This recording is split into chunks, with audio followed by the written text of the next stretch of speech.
Hi, I am Patrick. This is Brian Fiore. Together we just got playing. We're here at the Cloak and Blaster in Orlando, Florida. We just got done playing Robotech Force of Arms by Dave Killingsworth. Join us for Robotech Force of Arms.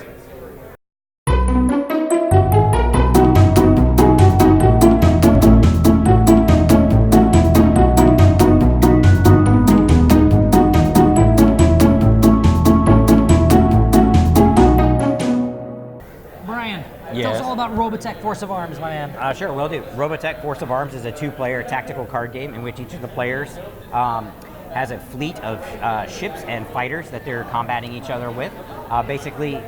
There are 9 cards, a 3x3 grid of ships that are laid out. There are 4 of my ships and 4 of your opponent's ships, and there's one empty space on the board.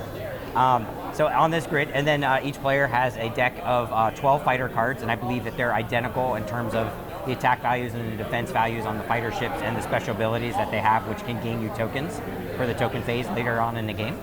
But essentially what you're going to do is once that grid of ships is randomized and placed out on the board, you're determined the first player, and then when they go to play, they get to swap the locations of 2 of the ships, so they can move their ship with another, with the empty space or with an opponent's ship or something like that. And then you get to play 2 of your cards from your hand, 2 of your fighters. And generally you're going to play them face down. And you're going to be playing them on a row or a column on the outside of that 3x3 ship grid that's down there. So your ship grid, yes.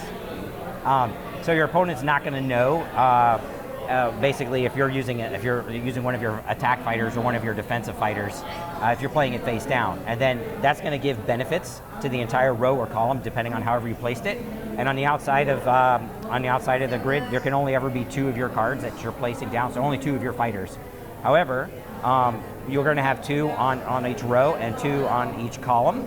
And so later on when you go to score the game and reveal, okay, is this ship going to be destroyed, you're actually going to total up your 4 fighters, because from the 2 in the row and the 2 in the column, where they intersect are going to be the total combination. You're going to net out all of those bonuses, and your opponent's also going to do the same because they've, on the opposite side, have also played 2 on their row and 2 on their column, so you're going to net all that out.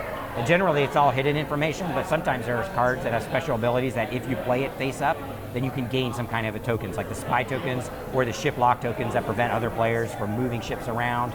And there's also ones that just add bonuses to attacks and defense and that kind of stuff. Generally, it just goes back and forth for each player playing 2 fighters and swapping 1 card until everyone's done. And then you move, and you can also play some fast effect type tokens during that initial tactical phase. Then you move into the token phase. If you've gained any other types of attack or defense tokens, you're going to be placing those down at this time. And then you move into the hero and the commander phase, which you have another deck of cards, and each player is going to essentially play 1 hero and 2 different command cards, and those have other types of board sweeping effects that are going to take place. And then you move into scoring, which I kind of touched on before. So you're going to go ship by ship. You're going to net out all of those bonuses from your fighters and your opponent's fighters, and then all of your tokens, and then the person with the highest score is going to be the winner at the end of the game. In a nutshell, that's how you play Robotech Force of Arms. Patrick, what would you say is your favorite thing about the game? Not only was that fast, it was very accurate. Thank you, Brian. That was a fantastic job of describing how to play.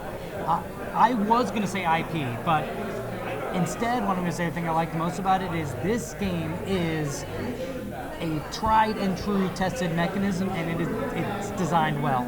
Dave Killington's done some other games, and they have reused some of these mechanisms in those games, and this is probably the highest evolution of that. It is really well tuned, and for strategy, this is very, very solid, I believe. And if you had to pick out the thing that you like the absolute most, I know there's a couple things, but... my favorite thing about the game is usually if you're going to play a tactics game or a strategy game, there's usually a big, thick rule book to it and a lot of a learning curve.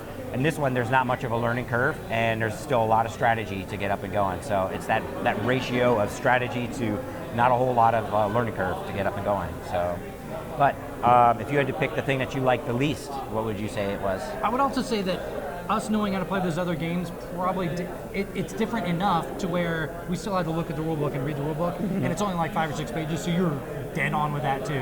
It is fast to get to the table and play. If you had to pick something, I had to pick something I like the least, it would be that thing that, and you're a tactic strategy guy from way back. You like Armada, right? You liked Oh, I like Dungeons & Dragons. D&D Skirmish was like my big one. Warhammer, a lot of that kind of Warhammer. thing. So you like tactics games where everything is really down to just strategy. This game doesn't have a lot of luck in it at all. The original allotment of playing the cards down, you shuffle them and put them down, so there's luck there. But other than that, it is all strategy, and I prefer a little bit of luck in games, but I know a lot of guys like you, and I'm sure a lot of other ones of you out there, like your strategy games, high strategy, no luck. So if that's a problem for you, you like a little luck involved, this game has almost about it. But Brian, if you had to pick something that you like the least? I would say the thing that I like the least, one of the things that it was kind of easy sometimes to mirror the other opponent, and sort of it had to do maybe with the balancing, I don't know, but I felt like a lot of there wasn't like a variation in like the player's ability or the powers as much as I would have liked to have seen. So a lot of times I could kind of guess like he's probably going to play this here, so I think I'm going to counter him with that. And sometimes they would just kind of counter each other. So, it's just because you know me so well. Yeah. But that's what I was saying too, is there's so much balance built into this game that it really makes it a very, very fair game for people that are totally into strategy. Yeah. But this is Robotech Force of Arms, and I believe it's going to be coming available very, very soon. And if you... Force of Arms, Brian's stiff, solid arm. Robotech, great IP, really interesting. The artwork looks good too, so check out Robotech Force of Arms. I believe it's going to be readily available at Gen Con as well, if not very shortly thereafter. And thank you very much for watching Just Got Played. At the Cloak and Blast.